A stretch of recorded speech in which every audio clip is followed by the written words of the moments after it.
Ya, selamat siang dulur-dulur. Kali ini kita tengok lagi pertumbuhan dari rumput odot kita yang menggunakan sistem satu baris isi 7. Kali ini usianya sudah 25 hari.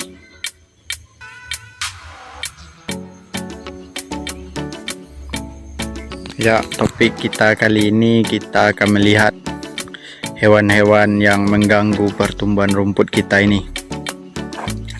Kalau kategori dalam hewan atau hama, kalau hewan biasanya yang mengganggu pertumbuhan dari rumput odot kita ini yang paling sering adalah ayam. Yang kedua anjing atau guguk. Dan satu lagi tikus. Rumput ini kategorinya sangat enak untuk hewan-hewan itu.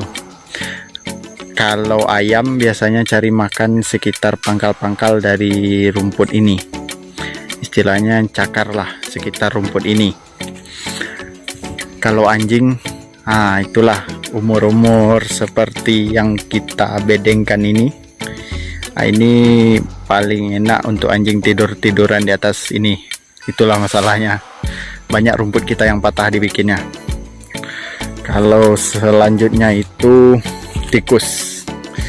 Tikus itu memang bisa dikendalikan, tapi harus ada apanya. Kalau tempat rumput kita bersih, istilahnya tidak banyak rumput-rumput liar atau semak-semak. Ini sebelah kanan kita ini kan masih rimbun dengan semak-semak, jadi akan ada rumput odot kita yang ditebang oleh tikus seperti itu. Dalam umur-umur segini memang sangat disukai oleh tikus karena rasa batangnya masih manis, tidak keras, dan juga kandungan protein dari rumput odot ini cukup tinggi. Meskipun di bawah dari pakcong, namun saya lebih suka rumput odot ini dilihat dari segi pemanenannya. Istilahnya pakcong memiliki protein yang sangat tinggi, kisaran 17 sampai 18. Rumput odot ini hanya 15-16 lah. Tapi keuntungan dari rumput odot ini yang perlu dulur ketahui, panen rumput odot ini paling lambat 1 kali 40 hari. Setiap 40 hari kita sudah panen. Istilahnya 35 hari kita sudah mulai panen. Namun kalau untuk pakcong itu sangat lama lah waktunya. Istilahnya dalam setahun itu bisa panennya cuma 3 kali. Berarti berarti sekitar 4 bulan.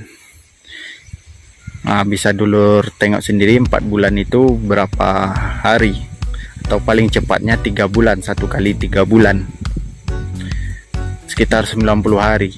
Kalau rumput odot ini itulah keunggulannya, 1 kali pakcong panen ini sudah 2 kali.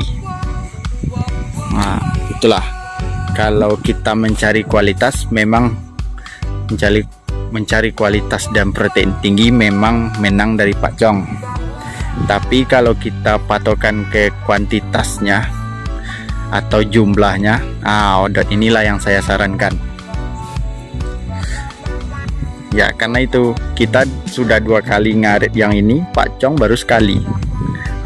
Lebih spesifik kalau yang saya hari-harian, saya tanam rumput odot.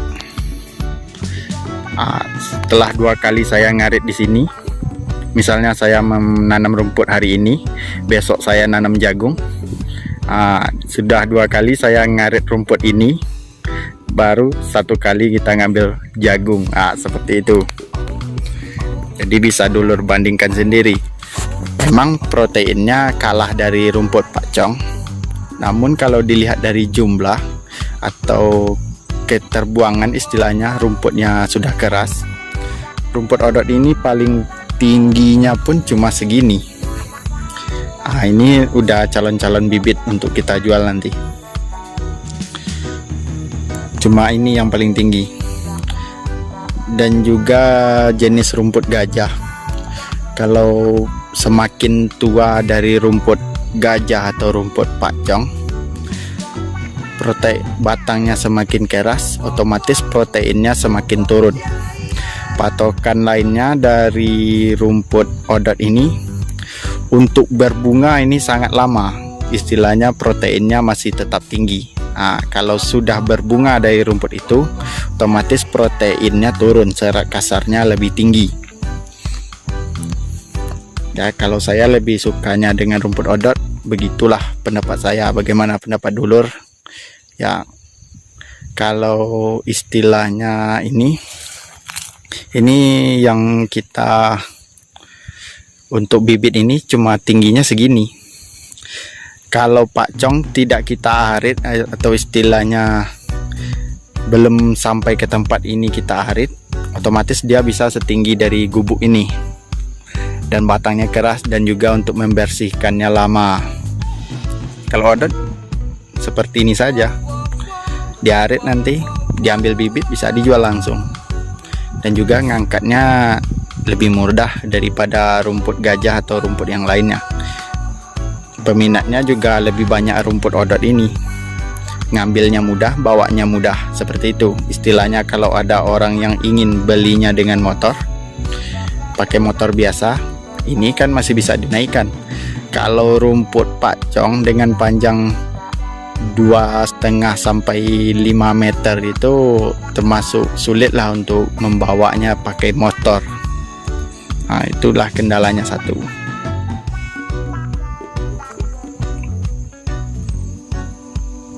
Ya, kita tengok lagi rumput kita yang ini satu baris isi 7. Ya, ini siap untuk panen periode kedua, tapi belum waktunya. Ini mungkin sekitar 10 hari lagi baru kita arit. Ya, inilah dia tampilannya sekarang, lur. Ya, cara yang saya lakukan cuma yang ada saya posting di videonya. Kalau selebihnya tidak ada perawatan khusus dari rumput odot ini. Palingan saya hanya survei ke sini untuk melihat rumput ini kena hama atau dimakan hewan pengganggu atau apanya, cuma sekedar itu saja. Istilahnya cuma di kunjungan saja.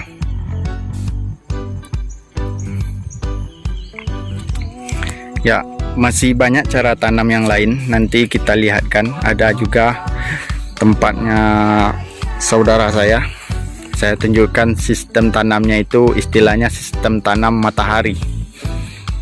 Ya, nanti kita lihatkan. Ya, kita coba. Ya, lur, kita coba lihat dari dekat bagaimana pertumbuhan dari rumput odot kita ini. Ini yang di kiri kanan, pohon kelapanya masih ada, rumahnya masih belum pindah. Ya, ini real hasil kita tanam. Ya, lihat kerapatannya. Itulah fungsi dari kita bedengkan ini, kerapatannya dapat kita jaga.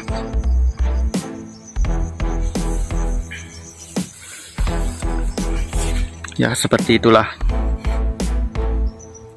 Ya, ini daun yang pinggir-pinggirnya merah, ini daun-daun pertamanya, tidak masalah, dia juga akan mati nanti, atau istilahnya kering, mengering dengan sendirinya. Ya, untuk dilihat ke samping masih ada rongga-rongga sedikit. Namun nanti semakin besar atau semakin tua dari umur rumput odot kita ini, batangnya akan semakin besar dan juga menghalangi pertumbuhan. Kita masih bisa lah istilahnya melihat ke sebelah, nanti tidak bisa lagi. Nah, ini kita menunggu untuk pembesaran batangnya lagi.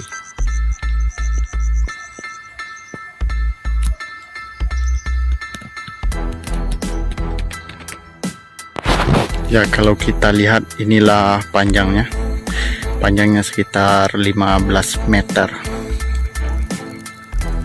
Dan di sini ada yang 3 meter dan 2 meter.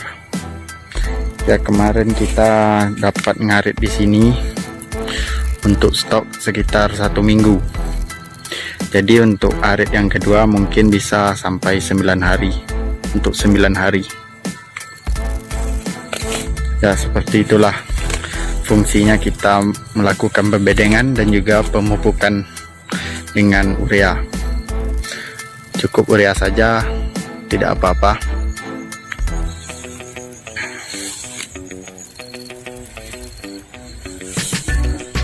Ya, inilah dia tampilannya sekarang. Semoga kita dapat lihatkan cara panennya nanti. Bagaimana cara panennya yang efektif. Kalau ngarit seperti ini lebih mudah daripada yang tumbuhnya tidak rata atau tidak dibedengkan.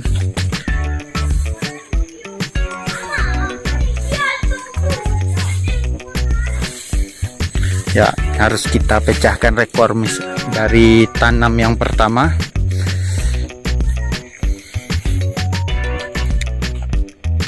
Dari awal kita panen dulu untuk stok pakan ternak kita untuk 6 hari. Jadi sekarang mungkin hasilnya lebih bisa pecah sampai 9 atau 10 hari nanti dari 2 baris ini. Ya, ini untuk ternak kambing dengan populasi induk atau yang dewasa sekitar 10 ekor dan anaknya 5 ekor, 15 lah untuk 10 hari. Dengan pemberian yang dewasa atau kategori induk atau pejantan 10 sampai 15 batang sehari. Untuk yang kecil mungkin hanya 5 sampai 7 batang sehari. Ya, sekian, terima kasih Lur.